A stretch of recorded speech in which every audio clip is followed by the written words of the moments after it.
میں وضو کروں گا تو میری نماز عید نکل جائے گی، اور نماز عید جماعت کے بغیر ہوتی نہیں ہے۔ نماز عید اگر جماعت چلی جائے تو عید کی نماز اکیلا بندہ نہیں پڑھ سکتا، تو عید کی نماز فوت ہو رہی ہے تو اس کے لیے بھی اجازت ہے کہ تیمم کر کے نماز عیدین میں بندہ شامل ہو جائے۔ اسی طرح سنت جو ہے وہ قضا ہو جائے گی، ختم ہو جائے گا، ٹائم تھوڑا رہ رہا ہے، اور سنت اور نفل پڑھنا چاہتا ہے تو اس کے لیے بھی تیمم کر سکتا ہے۔ اب تیمم میرے دوستو کیسے کیا جاتا ہے، اس کا طریقہ کار کیا ہے، وہ بھی سن لیں۔ تیمم زمین کی جنس کے ساتھ کیا جاتا ہے، جس کو زمین کی جنس کہا جائے، مقصد ماربل ہو گیا، اینٹ ہو گئی، پتھر ہو گیا، زمین کی مٹی ہو گئی، یہ ساری زمین کی جنس ہے۔ اس کی علامت کیا ہوتی ہے؟ ایسی چیز جسے جلایا جائے تو وہ راکھ نہ بنے، پگھلے نہ، تو وہ چیز زمین کی جنس ہوتی ہے، اس سے تیمم آپ کر سکتے ہیں۔ جیسے ماربل ہے، پتھر ہے، یہ بھی زمین کی جنس ہے۔ اینٹ ہے تو وہ بھی نہ پگھلتی ہے نہ راکھ بنتی ہے، وہ بھی مٹی ہے، اس سے بھی تیمم آپ کر سکتے ہیں۔ تو تیمم کے 3 فرض ہیں، اس کا خیال رکھا جائے۔ سب سے پہلے تو تیمم کی نیت آپ کو کرنا ہوگی۔ تیمم کی نیت آپ کریں گے، یعنی یہ کہیں گے کہ میں عبادت کرنے کے لیے پاکی حاصل کر رہا ہوں، یہ آپ نیت کریں گے تیمم کرنے کے لیے۔ اب آپ نے پاک جگہ پر ہاتھ لگانا ہے، یعنی پتھر ہو، مٹی ہو، پاک ہونی چاہیے، ناپاک جگہ سے تیمم نہیں ہوگا۔ تو انگوٹھی وغیرہ ہے تو اس کو آپ ہٹا دیں، اور آپ وہاں پر مٹی پر، پتھر پر، اینٹ پر، اس پر جو ہے آپ یوں ہاتھ، انگلیاں کشادہ کر کے بسم اللہ پڑھ کے یوں ہاتھ مل لیں گے۔ یہ ہاتھ آپ نے مل لیا۔ اب جیسے فٹ بال گراؤنڈ، وہاں کہیں پر آپ نے تیمم مٹی پر کیا تو ظاہر سی بات مٹی لگ جائے گی زیادہ، تو اس کو پھر اس طریقے سے جھاڑ لیں، مٹی کو جھاڑ لیں۔ یہ جھاڑنے کے بعد اب یہ صاف پتھر ہے تو مٹی نہیں لگے گی، مٹی لگنا ضروری نہیں، زمین کی جنس ہونا ضروری ہے۔ تو آپ نے ہاتھ کو لگا لیا۔ اب آپ نے سب سے پہلے اپنے چہرے کو مسح کرنا ہے۔ اب وہ اس طریقے سے، یہ جتنا بھی ہمارا منہ ہوتا ہے یہ پورا آپ نے یہ اس طریقے سے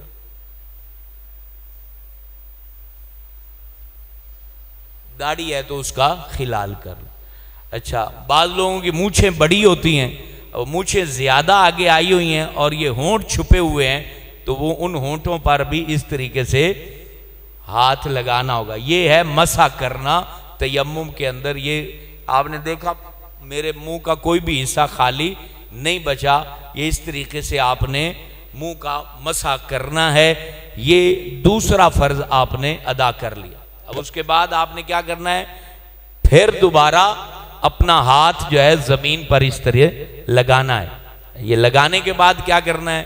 یہ بایاں ہاتھ ہے، اس کو دائیں ہاتھ سے کا مسح کرنا ہے۔ اس طریقے سے شروع ہوگا۔ یہ دیکھیں، یہ انگلیوں کا حصہ یہاں رکھیں گے، یہ آپ کا نیچے والا حصہ مسح ہو گیا۔ اب اس کے بعد یہ ہتھیلی یہاں گھماتے جائیں، یہ ہتھیلی سے یہ والا حصہ مسح ہو گیا، اور انگوٹھے سے یہ انگوٹھے کا پچھلا حصہ مسح ہو گیا۔ مطلب یہ ہے کہ آپ نے اس ہاتھ سے اس ہاتھ کا پورا مسح کر لینا ہے۔ اب یہ ہتھیلی بچے گی مٹی والی، اس سے اس ہاتھ کا اچھے طریقے سے مسح کر لینا ہے۔ انگوٹھی وغیرہ ہے تو اس کو ہٹا کے، اپنی گھڑی باندھی ہوئی ہے تو گھڑی کو بھی ہٹا لیں، اور یہ دونوں ہاتھوں کا آپ نے مسح کر لیا۔ یہ تیمم مکمل ہو گیا۔ سب سے پہلا تیمم کے لیے کیا ضروری ہے؟ نیت کرنا۔ نیت کیا کریں گے؟ عبادت کرنے کے لیے میں مسح کر رہا ہوں۔ کیا کرنے کے لیے؟ یہ نیت ہے۔ اس کے بعد آپ نے ہاتھ زمین پر لگا کے چہرے کا مسح کرنا ہے، پھر دائیں ہاتھ کا، پھر بائیں ہاتھ کا۔ یہ تینوں اس کے رکن ادا ہو جائیں گے اور تیمم ہو جائے گا۔ تیمم ٹوٹتا کیسے ہے؟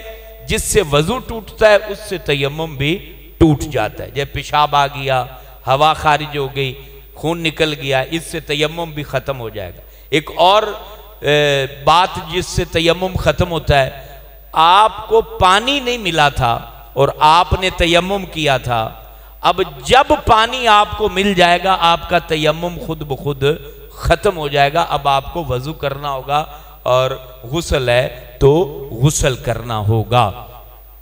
بعض دفعہ ایسا ہوتا ہے کہ آنکھ دیر سے کھلی ہے اور اب تیمم جو ہے، اب وضو کرتے ہیں، نہاتے ہیں، غسل فرض ہو چکا تھا اور فجر کا ٹائم ہے یا کوئی بھی نماز ہے، پتہ ہے کہ اب نہانے جاؤں گا تو ٹائم سورج طلوع ہو جائے گا، تو اب وہ تیمم کر لے اور نماز کی کیفیت کر لے، اور اس کے بعد یعنی کہ جب سورج طلوع ہو جائے تو پھر نہا کے نماز کو دوبارہ دہرا لے. یہ طریقہ کار ہے، یہ تیمم کے احکام ہے. اور کل انشاءاللہ تعالی اذان کے احکام، اذان کے الفاظ، اذان کا جواب اور اذان کیسے دی جاتی ہے، کہاں دی جاتی ہے، کہاں نہیں دی جاتی ہے، یہ کل کی نشست میں آپ کے سامنے بیان کیے جائیں گے. اللہ تعالی ہم سب کو علم دین کے نور سے مالا مال فرمائے. اللہم صلی علی محمد وآلہ وصحبہ وآہل بیتی وبارک وسلم.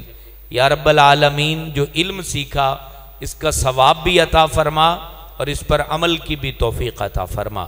اللہ کریم جتنے احباب یہاں بیٹھے سب کے رزق میں، کاروبار میں، علم میں، عمر میں، عمل میں برکت عطا فرما. تیرے دین کو سیکھنے کے لیے وقت دیا، ان کے وقت میں ترقی عطا فرما، تجارت میں ترقی عطا فرما، اور اس مسجد کی رونقوں کو تادم معاشر قائم و دائم فرما. آمین یا رب العالمین. صلی اللہ علیہ حبیبہ محمد وآلہ وصحبہ اجمعین. لا الہ الا اللہ.